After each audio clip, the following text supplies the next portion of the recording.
HuffPost Live Tech Game Changers, powered by Verizon.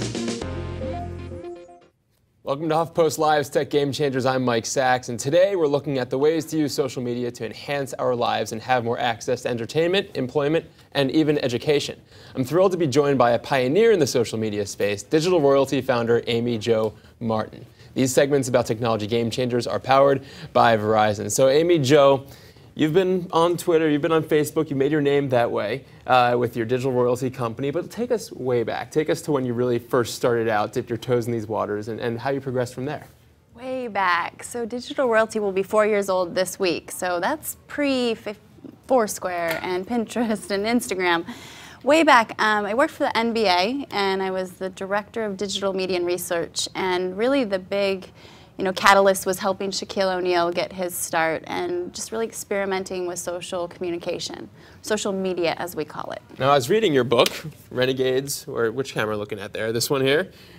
Renegades Write the Rules, and you outline how you really came to start working with Shaq in the first place. So you're with the Phoenix Suns. With the Phoenix Suns, and they were correct. telling you, don't talk to the players, don't cross that line, but Shaq kind of said, hey, I want to talk with you. It wasn't quite normal for someone in digital in the front office to be, communicating with the locker room, but I did get a call one day from basketball operations, and they said, Shaquille would like to, or Shaq as they call him, would like to start tweeting, and I think you're the only one in the building that even knows what that is. Can you come down here immediately? And so, of course, I did.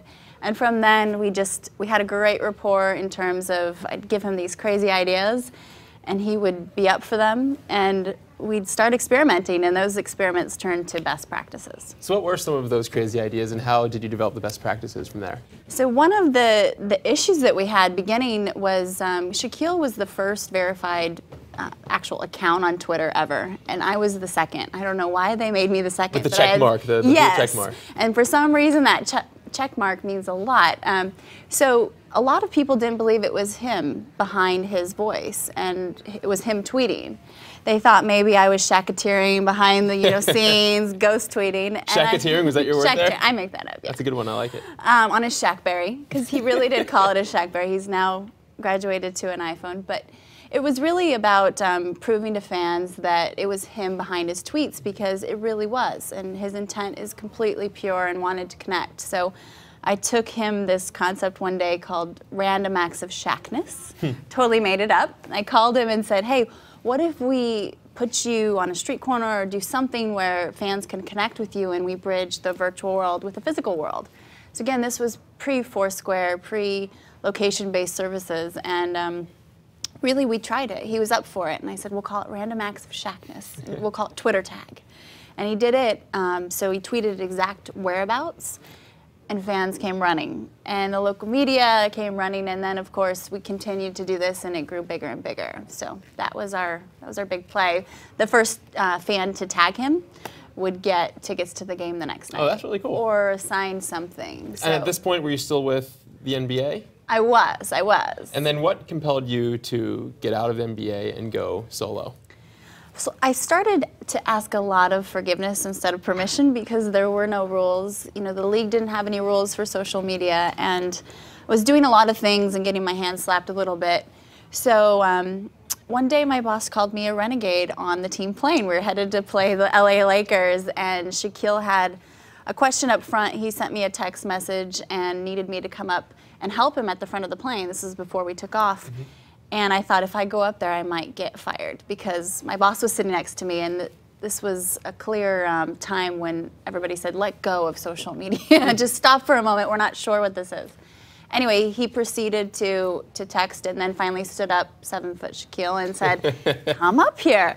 So I did, helped him, and I went back and sat down, and my supervisor said, you know what, Amy Jo, you're a renegade. And I thought, I think it's time for maybe me to try some new things, and that's when I decided to start Digital Royalty. And what I thought was really compelling when I was reading up about this story is that your boss said you only have room for 3 things in your life. She did, yes. So work, family, self, choose 2, you can't have all 3. And what was your response to that? How do you feel about it? Immediately I thought, I wonder what HR would say about this.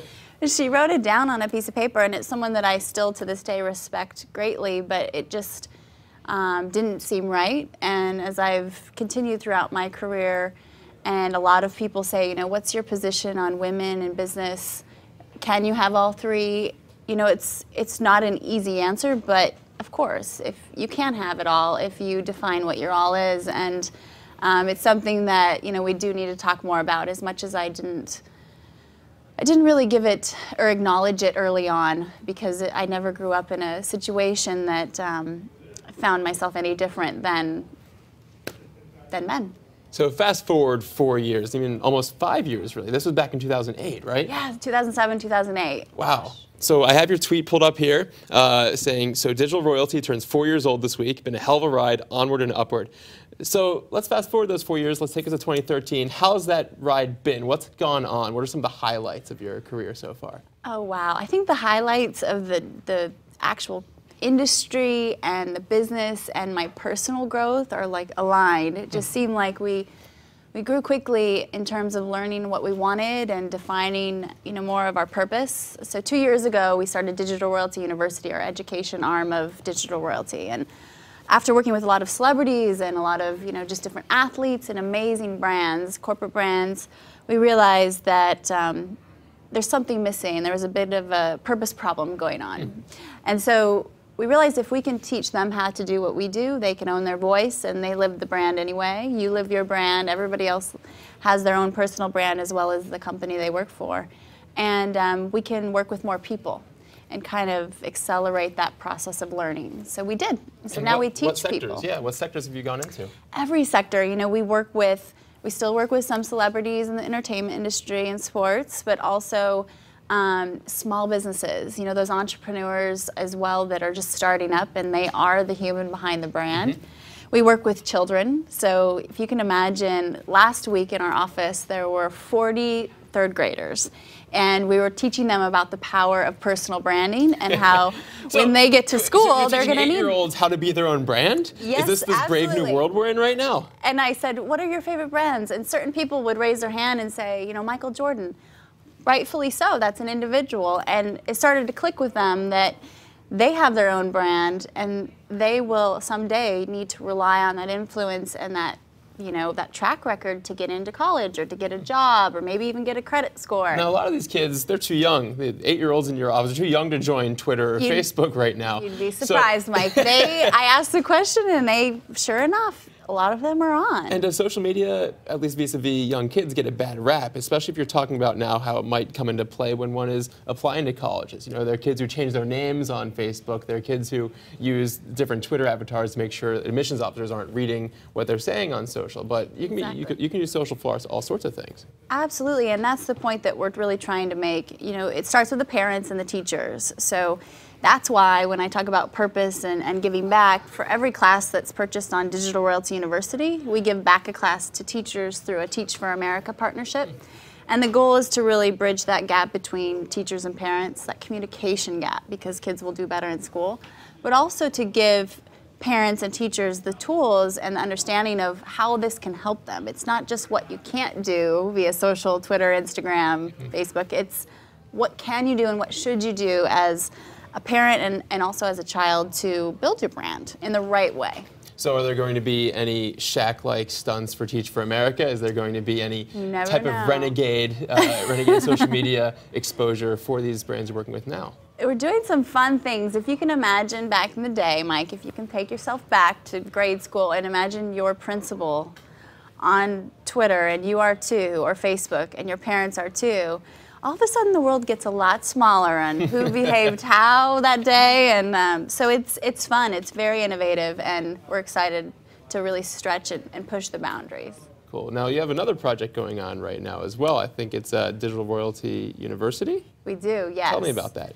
So DRU, Digital Royalty University, you know, I grew up in small town Wyoming, lived at a trailer park, just kind of went about my way, and social has really allowed me to own my voice and build my brand and build my company, and that's what I want to do and help other people use these tools, because it's just communication. It's not media. The more we can think about it as the telephone and less like the TV, the better.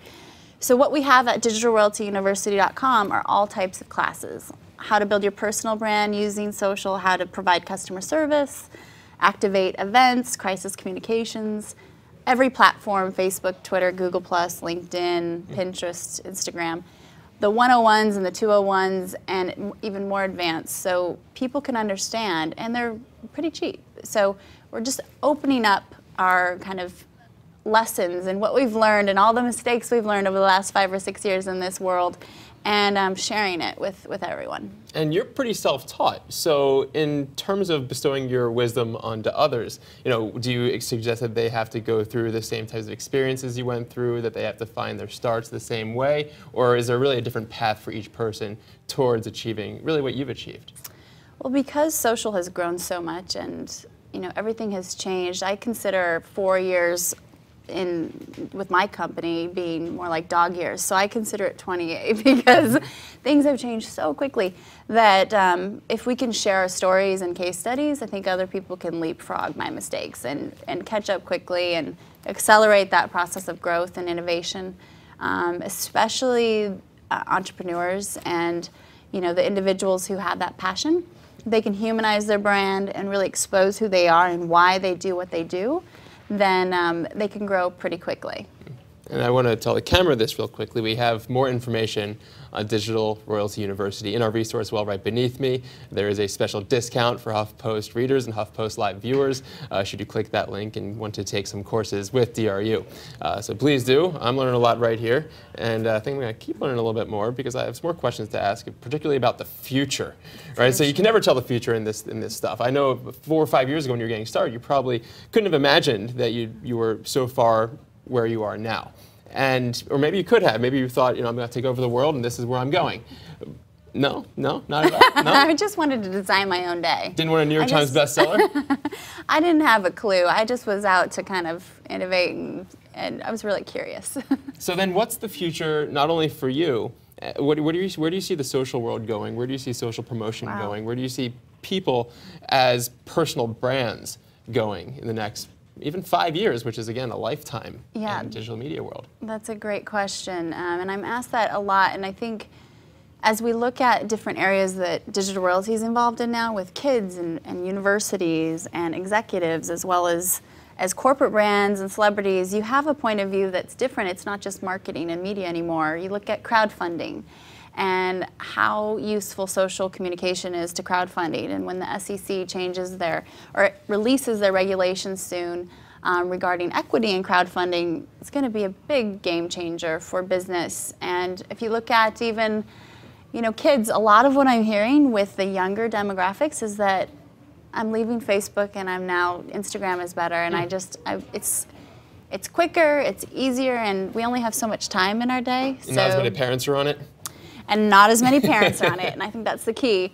I even asked them, how many of your parents have your login password? And absolutely not. But it's simple, and we're all about simplifying right now. People are fatigued. Yeah. Social fatigue is kind of happening. I can't be on everything, only so much time in my day, so.